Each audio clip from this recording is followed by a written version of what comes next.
पहले बड़का भैया पवन सिंह के गाली देत रहला लोग, आज हमरा के देता लोग, काल केहू और के दी लोग।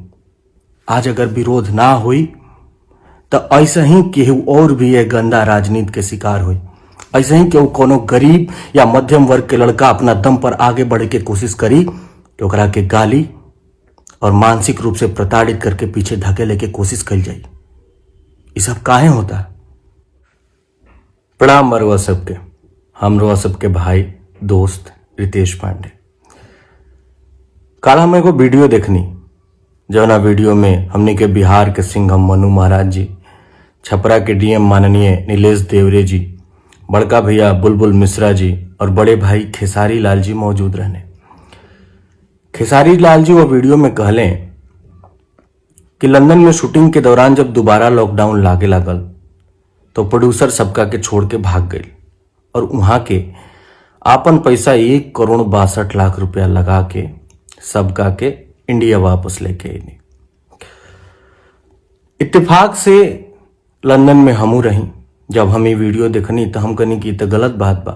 हम लाइव हईनी और सच बात कहनी कि ना, वहां से हमने के guardian Abhay Sinha ji, is my trip और ऐसी फिल्म्स के अथक प्रयास के बदौलत हमने के सब आदमी सकुशल इंडिया वापस आ पैनी जा। हम ये बात लाइव में कहनी। फिर हम एगो वीडियो देखनी जना में खेसारी लाल जी कहनी कि उनका से गलती से वहां से कहा गई बा बात और वो बात खातिर वहां के माफी भी मांगनी। तो हम सोचनी कि हो गई बात खत्म, भाई गलत फहमी रहे वो दूर हो गई, बात खत्म हो गई। लेकिन ना, ये हमार भूल रहे। हमार साच बोलल कुछ लोग के इतना बुरा लागल, जौना में प्रमुख अखिलेश कश्यप जी बानी, कि हमार नंबर फेसबुक पर सार्वजनिक कर दियल गई और साफ तौर पर कहल गई कि एकरा के गाली ला लोग। यूट्यूब पर न्यूज बनावल गई, कुछ न्यूज चैनल बाटे जौना में न्यूज बनावल गई, हमार नंबर दिहल गई और कहल गई कि इनका के गाली न जा। ई कुल उहे न्यूज चैनल है जौन आज से कुछ दिन पहले बड़का भैया पवन सिंह के गाली देत रहला लोग, आज हमरा के देता लोग, काल केहू और के दी लोग।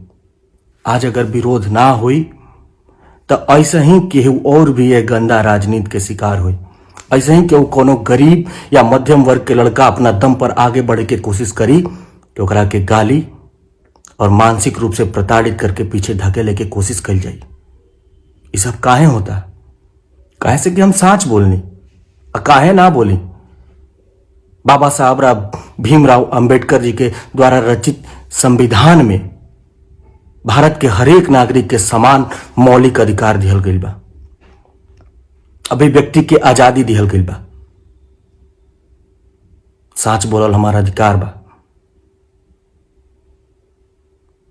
और जौन भी काल से भैया, काल से हमरा जौन भी हमार नंबर सार्वजनिक कल गई बा, ओकरा वजह से हमरा के गंदा गंदा गाली दिहल जा रहल बा। हमरा फोन पर जान से मारे के धमकी व्हाट्सएप पे और टेक्स्ट मैसेज के माध्यम से हमरा के मिल रहल बा। उ सब के प्रूफ हमरा भी बा। हम सबकर स्क्रीनशॉट रखले बानी कि कौना कौना नंबर से हमरा के जान से मारे के धमकी और गंदा गंदा गाली दिहल गई बा। जरूरत पड़ला पर हम ये सब चीज प्रशासन के मुहैया कराई। हम प्रशासन से अनुरोध करतानी कि यह मामला के संज्ञान में लेके कार्यवाही करें। जय हिंद, जय भोजपुरी।